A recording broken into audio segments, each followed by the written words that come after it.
চেষ্টা করবেন আপনার কান পর্যন্ত যেন ওই কথাগুলো কখনোই না পৌঁছায়, যে কথাগুলো আপনার অবর্তমানে আপনার সামনে রসগোল্লা সাজা মানুষগুলো বলে বেড়ায়। বিশ্বাস করেন, যদি আপনি একবার বুঝে ফেলেন যে আপনার পিঠ পিছে আপনার একান্ত বিশ্বস্ত মানুষগুলো আপনার সম্পর্কে কি বলে বেড়ায়, তাহলে তাদেরকে ঘৃণা করতেও আপনার ঘৃণা লাগবে। যদি আপনি বুঝে ফেলেন আপনার কান পর্যন্ত কোনো কায়দায় যদি কথাগুলো চলেও আসে, তখন আপনি এমনিতেই নিঃশব্দে মেনে নিতে বাধ্য হবেন যে আপনার আশেপাশে আসলে আপনার বিশ্বাসযোগ্য কেউ নেই। যখন কেউ আপনার প্রশংসা করবে, সেটা তারা কোনো রকম রিয়াকশন ছাড়াই চুপচাপ শুনবে। অথচ কেউ যখন আপনার সম্পর্কে খারাপ কিছু বলবে, সেটা দেখবেন যত দ্রুত সম্ভব এরাই মানুষের মধ্যে ছড়িয়ে দিবে। আপনি যতই ভালো হন, যতই তাদের হেল্প করেন, যতই তাদের সাথে ভালো মনে মিশতে চাওয়ার চেষ্টা করেন, কোনো লাভ নেই।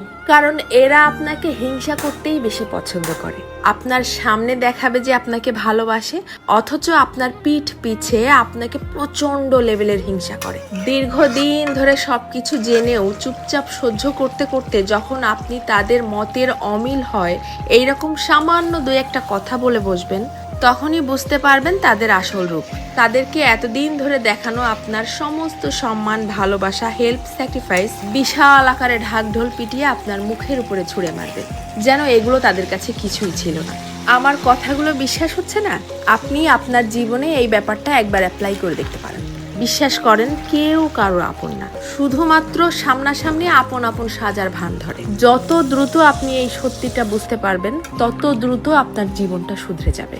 কারণ কেবলমাত্র তখনই আপনি সেই আপন সাজা মানুষগুলোর সামনে নিজেকে প্রেজেন্ট করা বন্ধ করে দিবেন। কারো কাছ থেকে কোনো এক্সপেকটেশনও রাখবেন না। জীবনটা হয়ে যাবে শান্তির। তবে মন খারাপের কিছু নেই। এদের জন্যও সৃষ্টিকর্তা বড় কিছু আয়োজন করে রেখেছেন। যারা অন্যের সফলতা, অন্যের জীবনযাপন দেখে হা হুতাশ করে, হিংসা